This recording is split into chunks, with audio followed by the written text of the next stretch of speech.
두 발 대신 휠체어에 의존해 희망을 갖고 나가는 장애인 휠체어 농구 선수 단원들은 평생을 휠체어에 의존해 살아가야만 하는 척수 장애인들이다.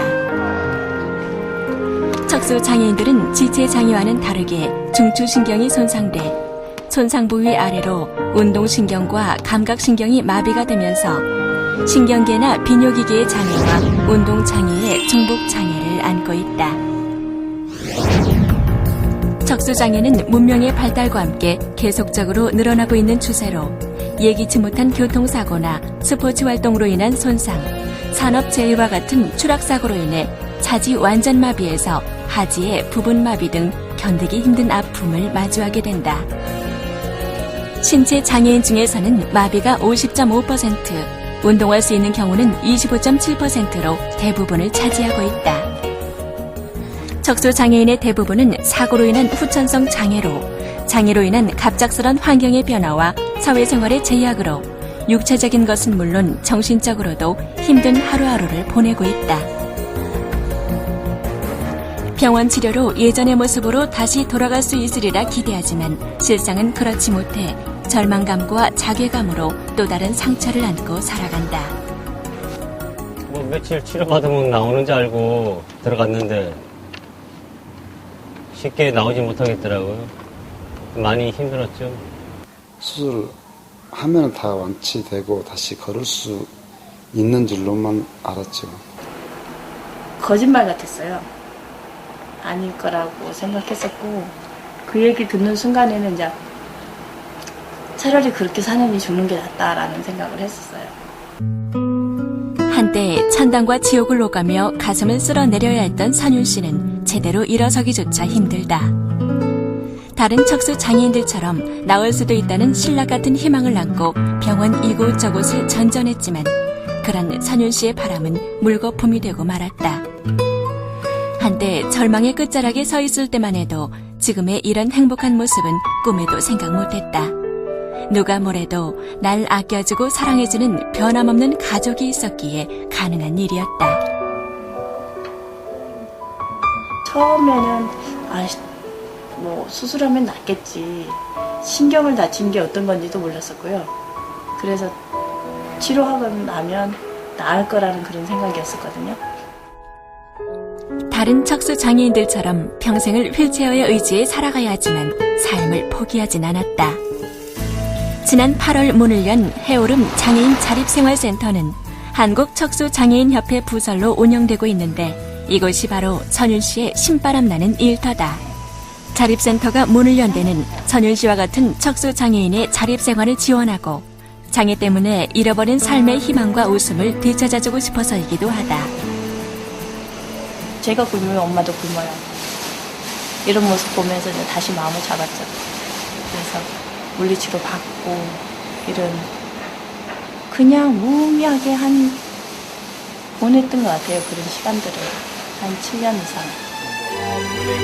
비장애인이 아닌 장애인으로 주류가 아닌 비주류로 살아간다는 것이 얼마나 큰 아픔과 시련이 따른다는 것을 누구보다 잘 알기에 그들에게 용기와 희망을 줄 수 있는 일에 선윤 씨는 오늘도 최선을 다한다. 따사로운 가을 햇살이 내리쬐는 오후 하반신마비 척수 장애를 딛고 일어나 테니스 스포츠를 하면서 행복을 찾은 장애인 휠체어 테니스 선수 단원들의 훈련이 한창이다. 이 가운데 눈에 띄는 핸섬 가이 김삼주 씨. 사고 당시와 달리 활기찬 모습은 감히 상상할 수 없었다. 시골집이 바로 강가거든요.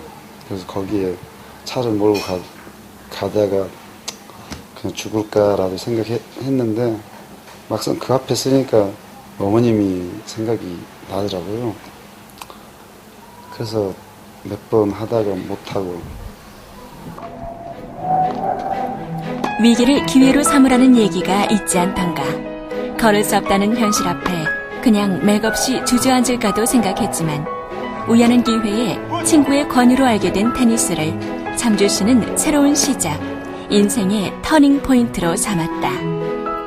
사실 사고 전만 해도 삼주 씨는 다리 대신 휠체어에 의지해 다니는 장애인을 한 번도 본 적이 없다. 멀쩡한 두 다리 대신 휠체어로 다녀야 한다는 현실이 너무 힘들었지만 이제는 삶의 동반자가 됐다. 수술은 다 나은 걸로만 알고 있었죠. 그러다가 한 1년 가까이 돼서 이제 못 걷는다는 걸 그때 알았죠. 그럼 지금 괜찮습니다. 오랫동안 싱글로 있으면서 이 정도의 집안일은 눈 감고도 해내지만 이제는 남들처럼 예쁜 아내에 떡두꺼비 같은 자식 낳고 오순도순 살고 싶다는 생각이 간절할 때가 많다. 오늘 좀 찼어요? 네, 제 8일 만에 집에 왔거든요. 시합 끝나고. 그래서 어제 너무 피곤해서 빨리 못하고요. 조금 더 해야죠. 선주 씨가 자신의 장애를 새로운 기회로, 절망을 희망으로 바꿀 수 있었던 가장 큰 이유는 그가 남들보다 빨리 장애를 받아들이고 사회생활에 적응해 나갔기 때문이 아닐까. 운동 때문에 제가 또 사회 적응을 했었고요. 지금은 혼자 뭐 시장도 다니고 쇼핑도 다니고 다 합니다. 네. 지금은 뭐 혼자 살아도 이렇게 재밌는 걸 예전에는 왜 몰랐는지 지금 아주 좋습니다. 척수 장애인들이 장애를 입은 상태에서 하루빨리 어두운 터널에서 벗어나 새로운 인생을 설계하고 하루빨리 사회로 복귀할 수 있도록 하기 위해선 무엇보다 척수 장애인만의 재활센터가 절실히 필요하다. 물리치료는 상지에 힘을 길러주고 휠체어를 타고 내리는 훈련을 해주는 것과 같은 훈련이고요. 작업치료는 마비된 손으로 식사를 하고 컴퓨터를 다루고 옷을 입고 벗고 하는 그런 훈련입니다. 이렇게 척수 장애인들을 위한 전문적이고 체계적인 재활치료가 필요하다는 것을 알면서도 우리나라는 아직 전문 재활센터가 턱없이 부족한 형편이다. 수술을 하고 나서 여러 병원을 전전하고 다니게 됩니다. 그래서 재활치료를 어느 정도 받을 만하면 또 다른 병원으로 옮겨야 되고 그런 안타까운 현실이 좀 있고요. 그러다 보니까 한 곳에서 이렇게 체계적이고 집중적인 그런 재활 프로그램이 운영되고 있는 곳이 거의 없지요. 그래서 외국의 경우 같으면 한 곳에서 수술도 하고 재활도 받고 거기서 재활 스포츠도 하고 직업훈련도 하고 하는 그런 센터들이 있는데 그런 종합적인 서비스를 제공해주는 센터가 없이 그냥 병원에서 병원으로 전전해 다니는 그러면서 아까운 시간들을 좀 낭비하는 그런 안타까운 현실이 지금 우리나라의 현실입니다. 스위스의 경우 심리치료와 운동치료, 동료 상담과 같은 재활에 필요한 모든 프로그램이 척수 재활센터 한 곳에서 이루어지고 이런 프로그램들을 통해 척수 장애인들이 정상적으로 사회 복귀를 할 수 있도록 도와주고 있다.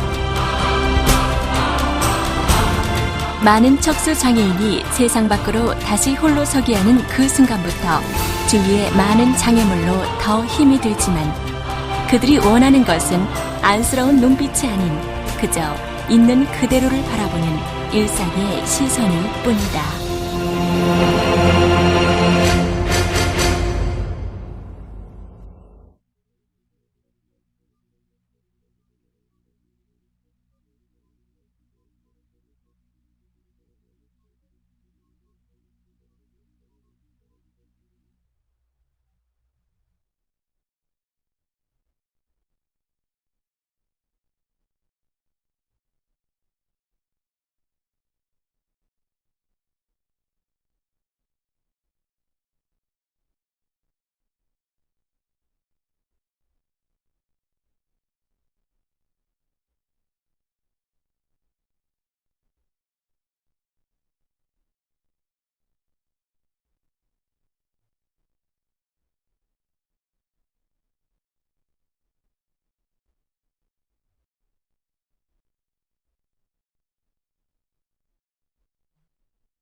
수많은 연들이 정말 형형색색 술을 놓고 있는데요.